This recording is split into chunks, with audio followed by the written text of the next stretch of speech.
Pokemon ultimate journeys episode number 6 की starting में हमको ऐश और गोकू दिखाया जाता है जो कि एक स्पेस स्टेशन पे गए होते हैं और वहाँ पे उनको सुफोकस दिखता है, जहाँ पर ऐश नोटिस करता है कि सुफोरस के साथ में एक एम्फरोस पोकेमॉन भी है और गो उसकी डिटेल्स अपने पॉकेडेक्स के अंदर चेक कर लेता है। फिर वो बताता है कि ये पोकेमॉन इलेक्ट्रिक टाइप का पोकेमॉन है और फिर बाद में तभी वहाँ पर जो एम्फोरस पोकेमॉन होता है उसका बैलेंस बिगड़ जाता है और वो ऐश के से आके टकरा जाता है, जिससे ऐश को थोड़ी बहुत चोट लगती है। सुफोरस उसे वापस पीछे बोलने को बोलता है और ऐश उसे देखकर उसके बारे में कुछ बात करना शुरू कर देते हैं, जहाँ पर वो बोलता है कि ये तो बहुत अच्छा पोकेमॉन है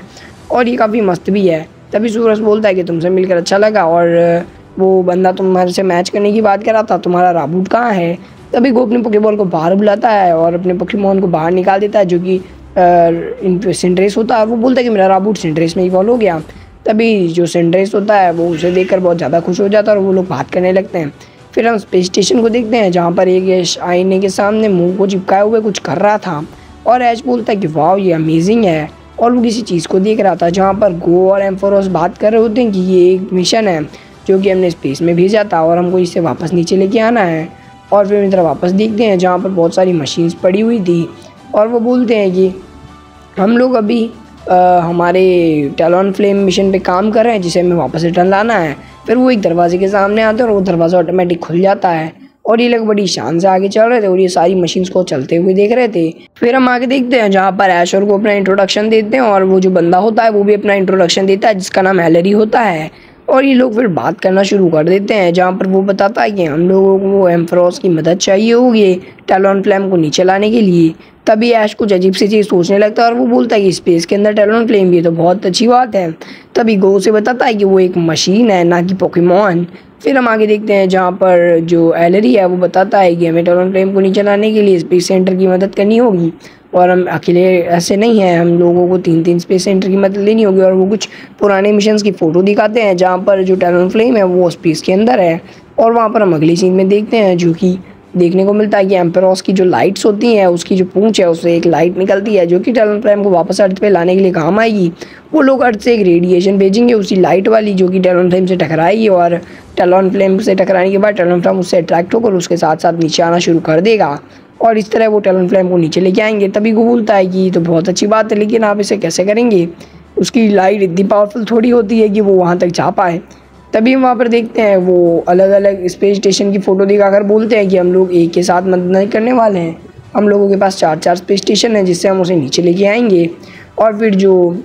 सुफोकस होता है वो बाहर चला जाता है और तभी हम यहाँ पर देखते हैं कि एम्फोरस का पैर फिर से स्लिप हो जाता है और ऐश को और गो को फिर से 1-2 चपेट पड़ जाती है। फिर नेक्स्ट सीन में वापस हम देखते हैं जहाँ पर एम्फोरस बहुत ज़्यादा सैड हो गया था क्योंकि उसने ऐश और इसको गलती से टच कर दिया था। फिर हम सफोरस के पोकेमॉन को देखते हैं जो कि एम्फोरस के साथ में मस्ती करने लग जाता है और एम्फोरस से टकरा जाता है, जिसकी वजह से एक मशीन को टकरा जाता है और मशीन में थोड़ा सा क्रैक आ जाता है जिससे वो मशीन थोड़ी सी ख़राब हो जाती है, लेकिन कोई भी उसको इतना ज़्यादा ध्यान नहीं देता और उसको इग्नोर कर देता है। फिर इधर हम अगले दिन में देखते हैं जहाँ पर एम्फोरस पोकेमॉन को एक केस के अंदर बंद कर दिया जाता है और जो फोकस होता है वो बोलता है कि अब तैयार हो जाओ और फिर वो जो है वो अपनी लाइट को फिर से शुरू कर देता है और वो अपनी पूरी पावर की मदद से हम देखते हैं यहाँ पर कुछ बल्ब्स हैं जो जल जाते हैं और उस स्पेस स्टेशन के ऊपर से एक बीम जैसी लाइट की रोशनी निकलती है जो कि जाके सीधा टैलोन फ्लेम उससे टकरा जाती है और टैलोन फ्लेम उसके साथ साथ में थोड़ा सा अर्थ के पास में आ जाता है और सारे लोग इधर बात करते हैं। तभी वहाँ पर थोड़े से सायरन बजने लग जाते हैं और इधर बात में वो बोलता है कि ये क्या हो रहा है और ये बड़ी अच्छी बात है कि अब टैलोन फ्लेम वापस नीचे आ जाएगा। फिर हम आगे देखते हैं जहाँ पर हम इधर वापस एम्फोरस को देखते हैं जो कि अपनी पूरी पावर लगा के टैलोन फ्लेम को पकड़ना चाहता था और हम वहाँ पर उस टूटी हुई मशीन को देखते हैं जहाँ पर सिंड्रेस उसको नोटिस कर लेता है और सिंड्रेस सबको बता भी देता है और जैसे ही सिंड्रेस और ये सब बताते हैं तभी हम इधर वापस देखते हैं जो कि उस मशीन की टूटी हुई मशीन को देखते हैं जो एलईडी होते हैं वो मशीन की वजह से सब बर्बाद हो जाता है। एम्फोरस वहाँ से बाहर आ जाता है। तभी एलईडी एक बटन को दबा देते हैं जिससे कि इनका कंट्रोल दूसरे जो स्पेस स्टेशन है उसकी तरफ चला जाता है। वो लोग मशीन की जो आग थी उसको शांत कर देते हैं। तभी सफोस बोलता है कि एम्फोरस ही क्या हुआ और इधर वापस देखते हैं जहाँ पर जो सुफोकस था वो एलन से माफ़ी मांगता है और बोलता है कि मैं माफ़ कर देना, ये सब हमारी गलती है। और वो सैड होकर अपने एम्फोरस और अपने पार्टनर पोकेमॉन के साथ में बाहर चला जाता है और इसके जाके बैठ जाता है। गो और ऐश वहाँ पर आ जाते हैं और सुफोकस की थोड़ी सी तारीफ़ करते हैं और बोलते हैं तुमने बहुत अच्छा किया ताकि उसका मूड फ्रेश हो जाए। लेकिन हम आगे देखते हैं जहाँ पर जो ज़ूफोरस था वो अभी भी सैड था और थोड़ा सा मुस्कुराने लग गया था। तभी ग्रोकी एम्फरोस की पूंछ पे बैठ जाता और ज़ूफोरस बोलता है कि मैं लाइट चालू करूँ, और वो अपनी लाइट को ऑन कर देता है। लेकिन थोड़ी देर बाद में वो लाइट ऑटोमेटिकली बंद हो जाता है और ज़ूफोरस बोलता है कि तुमने अपनी लाइट बंद क्यों की। उसके बाद में वो बहुत कोशिश करता है लेकिन लाइट नहीं चलती, और वो बोलता है कि शायद वो भी निराश हो रखा है क्योंकि उसने अपना काम पूरा नहीं किया, इसलिए वो थोड़ा परेशान है। ज़ूफोरस बोलता है कि ऐसा होता रहता है, हम लोगों को इस सब चीज़ को रिलैक्स रहना चाहिए। लेकिन एम्पोस पोकेमोन थोड़ा सैड हो जाता है और जंगल में भाग जाता है। ये सब के सब जंगल में चले जाते हैं उसको ढूंढने के लिए, और फिर हम आगे सीन में देखते हैं जहाँ पर जो ज़ूफोरस था वो थोड़ा सा सैड हो जाता है और बोलता है कि वो पोकेमोन मेरा नहीं था, वो मेरे बड़े भाई का पोकेमोन है, क्योंकि अगर वो मेरा पोकेमोन होता तो मैं उसे कभी जाने नहीं देता, लेकिन अब वो मेरे भाई का पोकेमोन है और वो अभी सैड हो गया है। तभी ग्रोकी भी एक चमकती हुई लाइट को देखता है और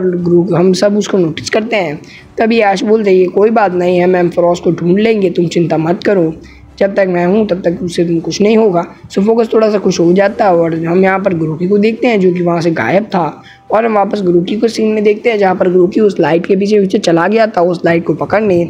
और फिर ग्रोकी एक पोकेमोन के ऊपर जंप कर देता है, लेकिन वो कोई और ही पोकेमोन होता है और वो पोकेमोन ग्रोकी को वहीं पटक कर वहाँ से भाग जाता है। ग्रोकी का मूड ख़राब हो जाता है और आसमान को देखते हैं जहाँ पर मौसम बहुत ज़्यादा ख़राब हो गया था।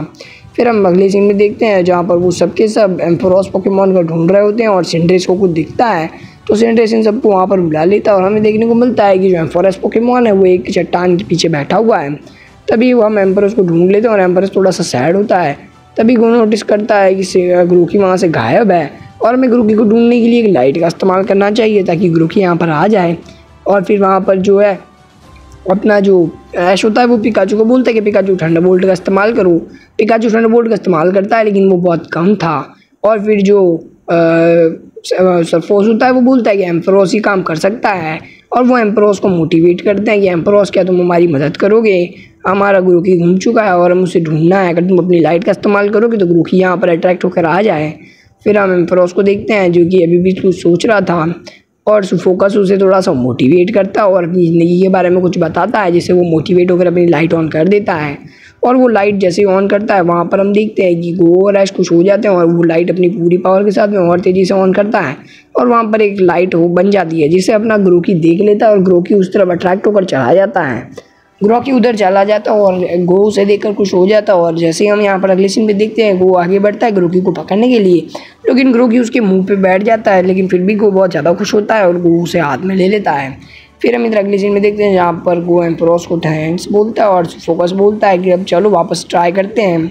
और जो एम्फरोस होता है वो एक बार फिर से नीचे गिर जाता है। फिर हम वापस स्पेस स्टेशन के सीन को देखते हैं जहाँ पर वो सब लोग वापस से आ गए थे और मशीन ठीक हो जाती है।